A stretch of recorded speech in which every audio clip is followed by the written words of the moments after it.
merveilleux, si merveilleux, ton nom est si merveilleux. Tu es l'objet de mes louanges, ton nom est si merveilleux, Jésus. Tu es l'objet de mes louanges, ton nom est si merveilleux, si merveilleux, si merveilleux, ton nom est si merveilleux, Jésus. Si merveilleux, si merveilleux, ton nom est si merveilleux. On commence. Tu es l'objet de mes louanges, ton nom est si merveilleux, Jésus. Tu es l'objet de mes louanges, ton nom est si merveilleux. Si merveilleux, si merveilleux, ton nom est si merveilleux, Jésus. Si merveilleux, si merveilleux, ton nom est si merveilleux. Si merveilleux, si merveilleux, ton nom est si merveilleux, Jésus. Si merveilleux, si merveilleux, ton nom est si merveilleux.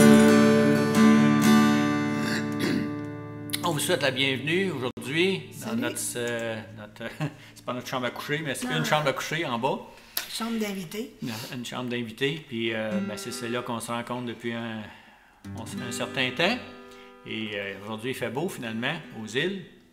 Et on voulait aussi vous dire, regarde, vous voyez, on est un petit peu plus large que d'habitude. Tu sais, des fois, dans la nuit, il y a une petite bulle qui se promène là-dedans, puis qui me lâche pas. Puis que j'ai fait des essais ce matin, puis j'ai réussi, je pense, de régler ça.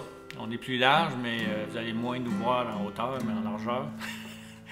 Fait que on continue la louange ensemble, puis soyez abondamment bénis. Puis n'oubliez pas, vous participez avec nous, là. Ouais. Sinon, on ne fait pas ça. Fait pas un show, là. On fait pas un show, puis Non. ça paraît, hein, parce qu'on n'est pas des experts.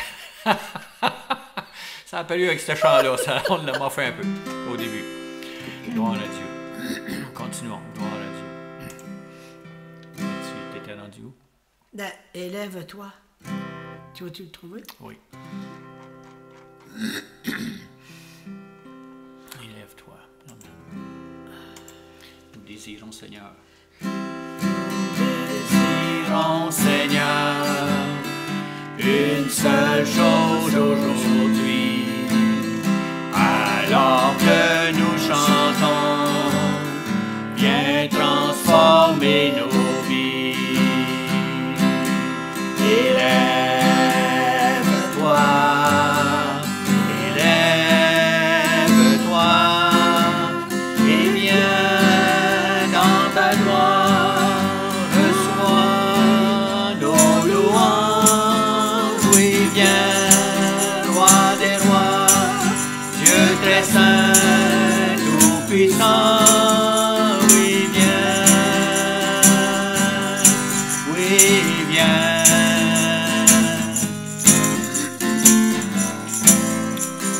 Désirons, Seigneur, une seule chose aujourd'hui. Alors que nous chantons, viens transformer nos vies. Élève-toi, élève-toi, et viens dans ta gloire, reçois nos louanges. Oui, viens, roi des rois, Dieu très saint, tout-puissant. Oui, viens, oui, viens.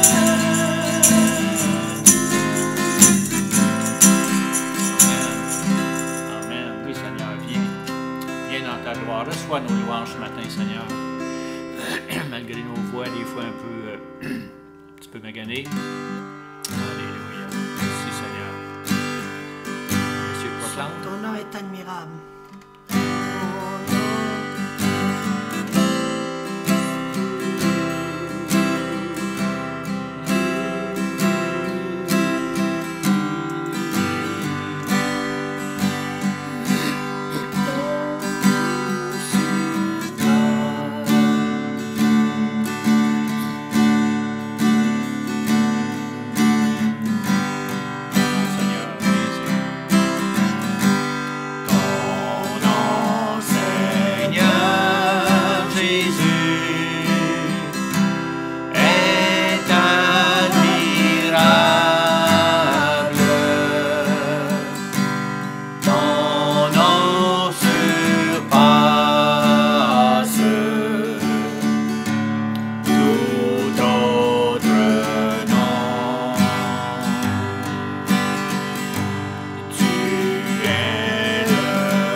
beauté du Seigneur.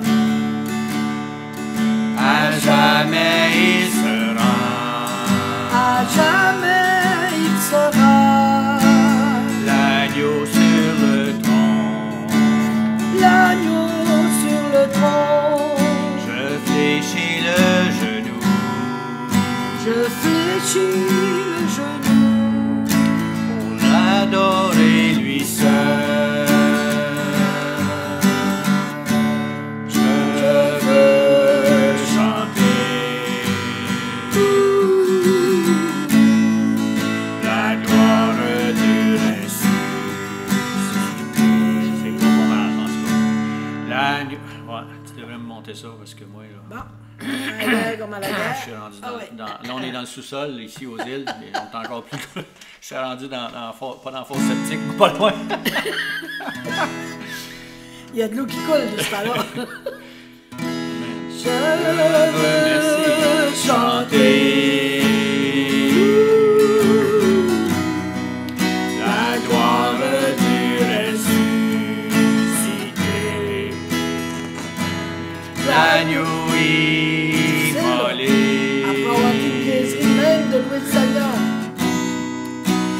Nous a rachetés pour Dieu. À jamais tu seras. À jamais tu seras. À jamais tu seras. L'agneau sur le trône. L'agneau sur le trône. Je fléchis le genou. Je fléchis le genou Pour t'adorer toi seul. On a recommencé. Les cieux proclament la gloire du ressuscité. Rien n'est égal à la beauté du Seigneur. À jamais il sera. À jamais il sera L'agneau sur le trône. l'agneau sur le trône. Je fléchis le genou. Je fléchis le genou Pour l'adorer lui seul. Je veux chanter. Je veux chanter la gloire du ressuscité. L'agneau immolé.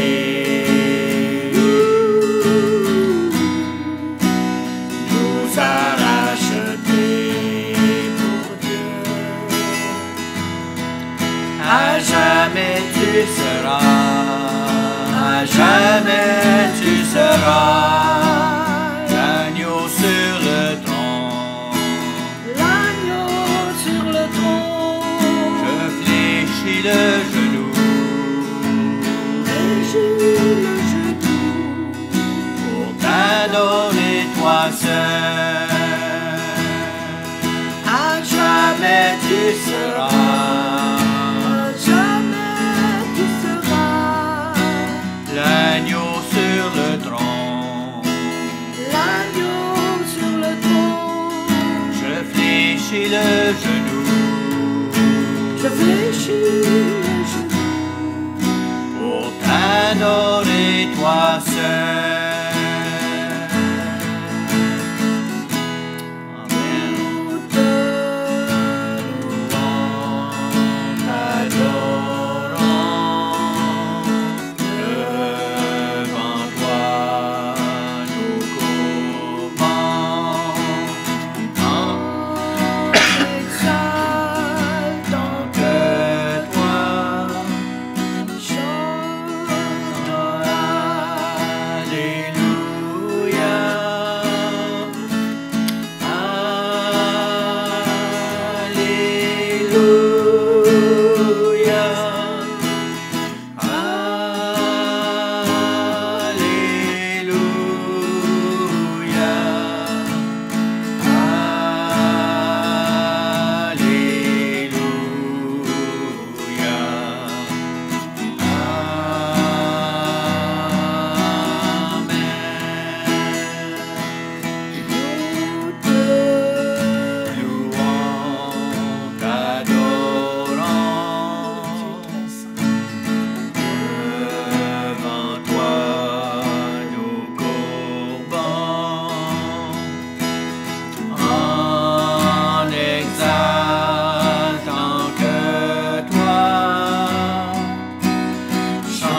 même temps si proche de nous.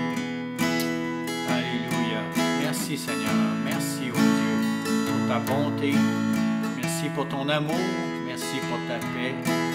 Merci pour ta justice. Merci Seigneur pour la puissance du Saint-Esprit qui habite en nous. Alléluia. Gloire à ton nom, Seigneur. Sois glorifié ce matin, aujourd'hui, Seigneur, dans nos vies. Alléluia.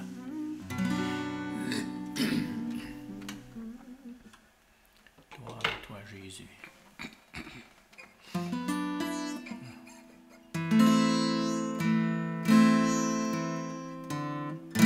Car ta bonté Vaut mieux que la vie, car ta bonté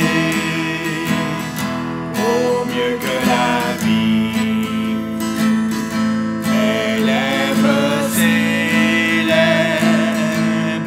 tes louanges, j'élèverai mes mains en ton nom.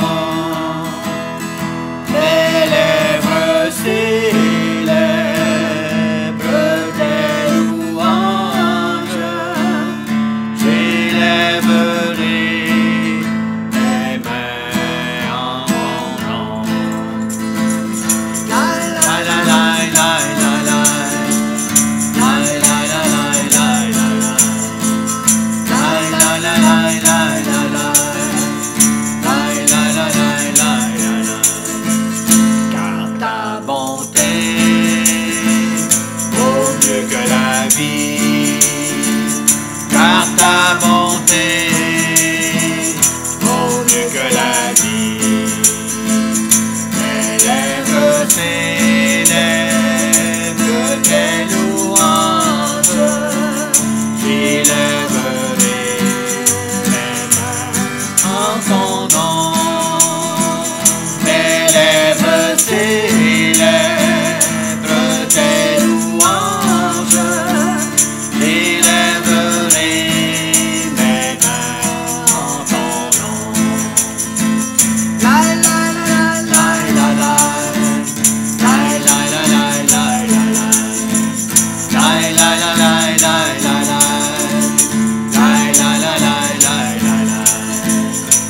la la la la la la, la la la la la la. Amen. Merci Seigneur.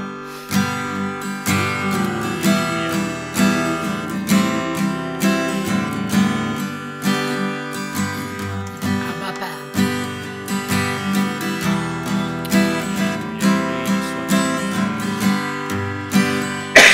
Dégoter avec Bien avant le chant qui crie à l'univers, bien avant l'esprit qui planait sur la terre, bien avant que tu me formes de la poussière, tu rêvais du jour où tu pourrais m'aimer. Amen. Bien avant les premiers battements de mon cœur, bien avant que je m'éveille à ta douceur, bien avant toutes mes joies et mes douleurs, tu rêvais du jour où je pourrais t'aimer. Tu rêvais du jour où je pourrais t'aimer. Abba Père.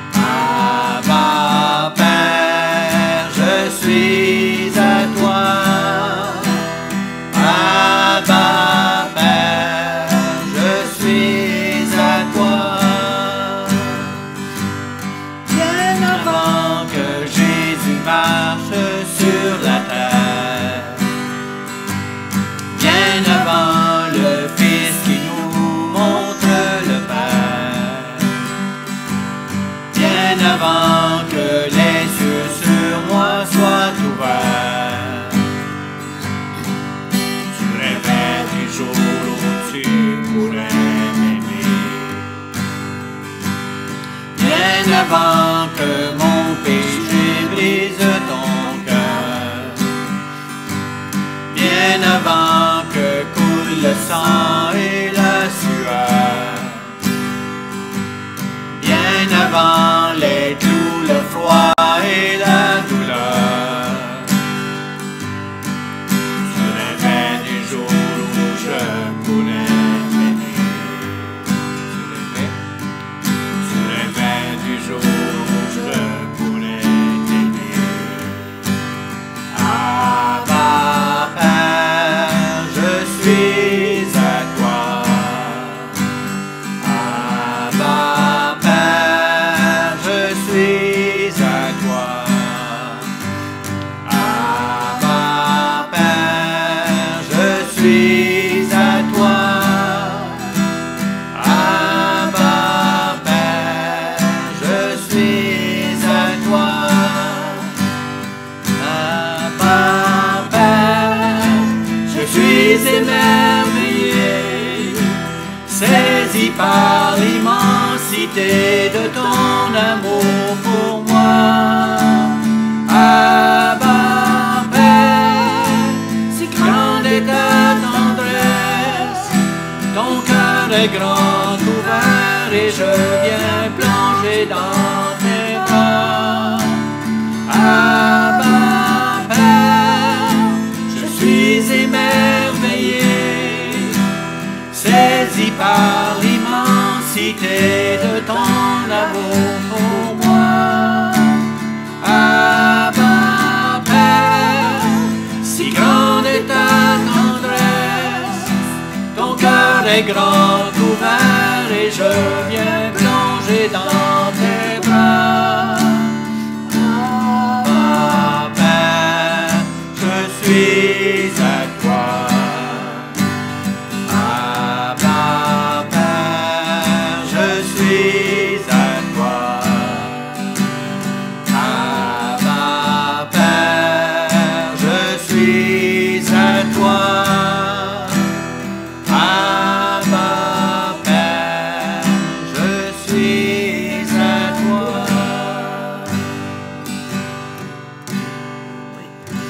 Abba, Père, qui est des papas. Merci Seigneur. Merci Père. Merci. Alléluia. Voilà ton nom Seigneur. Glorieux Jésus.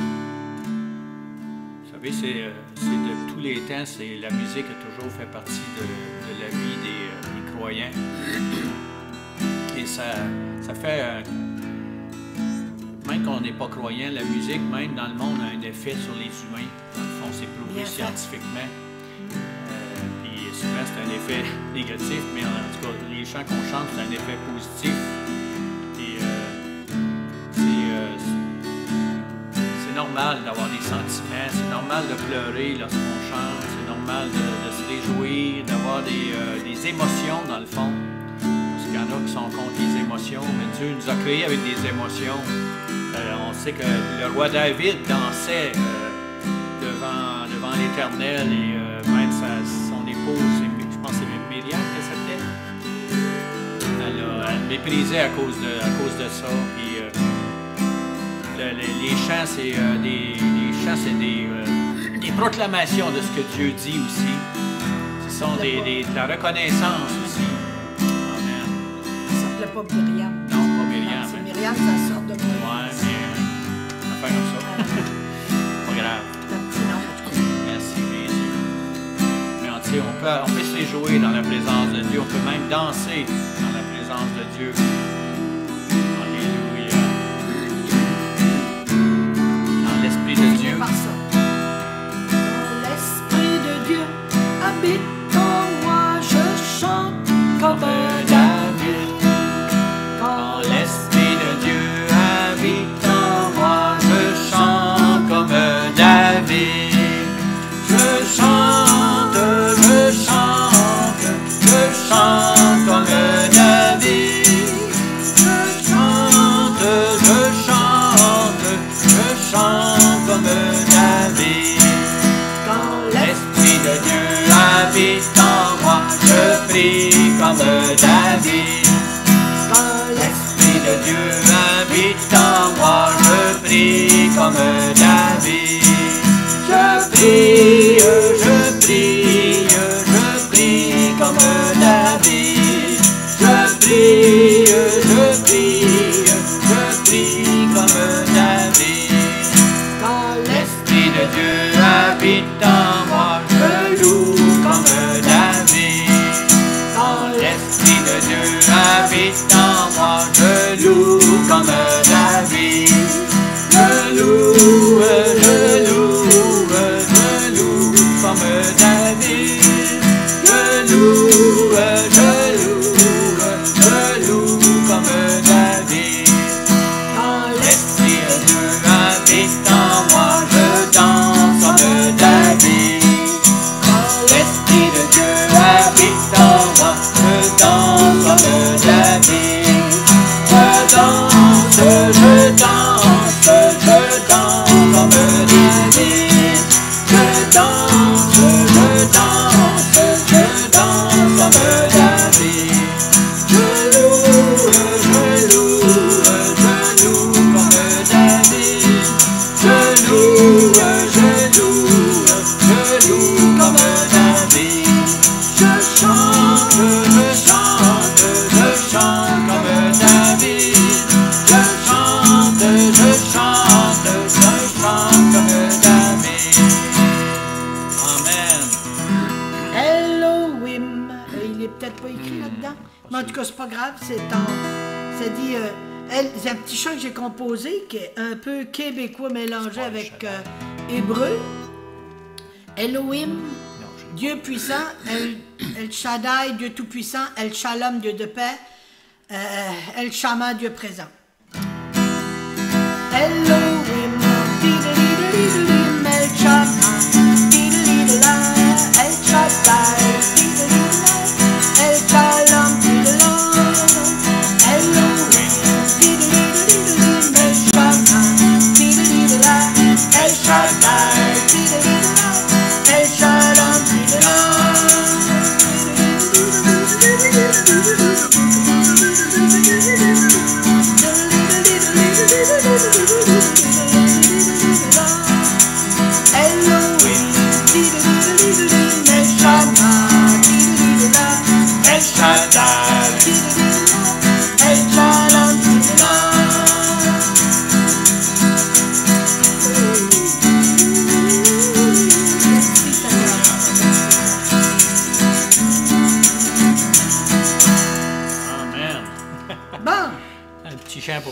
Pour se faire pardonner de nos erreurs. Gloire à Dieu. On a du fun pareil, hein? Non, c'est ça. On n'est pas capable de rire de nos... De nous-mêmes. En tout cas, on va rire de nous-mêmes, fait que vous n'aurez pas besoin de rire, vous autres. Fait que, on va vous laisser avec... on a regardé depuis le projet biblique, appelle ça comme ça, en anglais, c'est Bible Project. Et c'est toute la Bible qui a été mise en dessin, là, comme on a commencé à voir dans les évangiles, les 4 évangiles et puis les actes des apôtres. Là, on va aller dans l'Ancien Testament pour un bout. On va voir, en tout cas. Et on va commencer par la Genèse, évidemment. La Genèse, tout a commencé là. Et je pense que c'est divisé en 2 parties ce moment-là. Là, je vais juste vérifier, mais ça devrait. Il devrait y avoir 2 parties. Donc, on vous laisse là-dessus, puis oui, c'est ça. On vous bénit, dans le fond. Vous savez qu'on peut dire à une personne qu'on la bénit. Hein? On peut même leur dire qu'on leur donne la paix, puis l'amour, puis tout ça. Béni, c'est la bénédiction de Dieu. Si Jésus est dans notre cœur, si Dieu est en nous, c'est-à-dire qu'on peut bénir les autres. Amen. Fait qu'on vous bénit pour passer une belle journée. Oui. Et n'oubliez pas que la joie du Seigneur est votre force. Donc, c'est Genèse 1, chapitre 1 à 11, c'est-à-dire. Donc, Genèse, chapitre 1 à 11. Après ça, demain, on devrait mettre Genèse 12 à 50. Fait qu'on vous dit à demain. Bye-bye. Bye. Bonne journée. Le livre de la Genèse est le premier livre de la Bible. Et son histoire se divise en 2 parties principales. Les chapitres 1 à 11 racontent l'histoire de Dieu et de l'ensemble du monde. Et les chapitres 12 à 50 se focalisent sur l'histoire de Dieu et d'un seul homme, Abraham, puis sa famille. Ces 2 parties convergent au début de l'histoire du chapitre 12. Ce format nous donne un indice quant à la manière de comprendre le message du livre lui-même, et aussi l'histoire de la Bible dans son ensemble. Ce livre raconte tout d'abord comment Dieu met fin au chaos et aux ténèbres décrits dans la deuxième phrase de la Bible. Il ressort de l'ordre accompagné de beauté et de bonté. Il crée un monde où la vie peut s'épanouir. Puis Dieu façonne des créatures appelées humains, ou Adam en hébreu. Et il les crée à son image, conformément à leur rôle et à leur destinée dans le monde de Dieu. Les humains sont donc créés pour refléter au monde la nature de Dieu, et ils sont établis comme représentants de Dieu pour régner sur son monde en son nom. Ce qui, dans ce contexte, signifie d'en exploiter tout le potentiel, en prendre soin et en faire un lieu où encore plus de vie peut s'épanouir. Dieu bénit les humains. C'est un mot-clé dans ce livre. Et il leur donne un jardin, qui est un endroit à partir duquel ils peuvent commencer à bâtir ce monde nouveau. Mais l'essentiel ici est que les humains ont le choix, celui de construire ce monde comme ils le veulent, ce qui est représenté par l'arbre de la connaissance du bien et du mal. Jusqu'ici, Dieu a identifié et défini ce qui est bien et ce qui est mal. Mais à présent, il laisse aux humains la dignité et la liberté de choisir. Vont-ils s'aligner sur la définition par Dieu du bien et du mal, ou vont-ils profiter de leur autonomie pour redéfinir le bien et le mal par eux-mêmes? Les enjeux sont très importants. Se rebeller contre Dieu signifie choisir la mort, car c'est se détourner du donneur même de la vie, ce qui est représenté par l'arbre de vie. Puis, au chapitre 3, un personnage mystérieux entre en scène, un serpent. Aucune information n'est donnée à son sujet, en dehors du fait qu'il est une créature de Dieu. Il devient clair qu'il s'agit d'une créature en rébellion contre Dieu et qu'il souhaite conduire les humains vers la rébellion et vers leur mort. Le serpent raconte une différente version de l'histoire de l'arbre et du choix. Il affirme que la connaissance du bien et du mal n'apporte pas la mort, mais qu'elle conduit à la vie et à devenir comme Dieu lui-même. Tragique ironie, quand nous savons que les humains sont déjà comme Dieu. Ils ont été créés pour refléter l'image de Dieu, mais au lieu de se confier en Dieu, les humains font sécession. Ils s'approprient la connaissance du bien et du mal, et en un instant, c'est toute l'histoire qui bascule. Le premier dommage subi concerne la relation entre humains. L'homme et la femme réalisent soudainement combien ils sont vulnérables. Ils ne se font même plus confiance, alors ils fabriquent des vêtements et cachent leur corps de la vue l'un de l'autre. Le second dommage touche à l'intimité entre les humains et Dieu, qui elle aussi est rompue. Ils vont donc se cacher de Dieu. Et lorsque Dieu les retrouve, ils commencent par se rejeter la responsabilité de la rébellion. C'est là où s'arrête cette histoire. Nous avons ensuite une série de courtes proses où Dieu décrit aux serpents, puis aux humains, les conséquences tragiques de leurs actions. Dieu dit tout d'abord au serpent que, malgré son apparente victoire, il est en guise de défaite destiné à manger la poussière. Dieu promet qu'un jour, un rejeton, la postérité de la femme, assènera un coup mortel au serpent en lui écrasant la tête, ce qui semble être une bonne nouvelle. Mais cette victoire s'obtiendra à un grand prix, car le serpent, lui aussi, mordra mortellement le talon de cette postérité qui l'écrasera. C'est assez mystérieux comme promesse, ce vainqueur blessé. Mais à ce stade du déroulement de l'histoire, on le perçoit comme un signe de la grâce de Dieu. Les humains viennent de se rebeller, et que fait Dieu? Il promet de venir à leur secours. Mais cela n'efface pas les conséquences de la décision des humains. Donc Dieu les informe que désormais, en raison de leur rébellion, chaque aspect de leur vie en communauté, aussi bien chez eux qu'à l'extérieur, sera empreinte de peine et de souffrance pour finir par les conduire à leur mort. Et c'est à partir de là que l'histoire dégénère. Du chapitre 3 au chapitre 11, nous découvrons les répercussions croissantes de la rébellion et de la fracture des relations humaines à tous les niveaux. Nous avons donc l'histoire de deux frères, Caïn et Abel. Caïn est si jaloux de son frère qu'il veut le tuer. Dieu l'avertit de ne pas céder à la tentation, mais Caïn le fait quand même. Il tue son frère alors qu'ils sont au champ.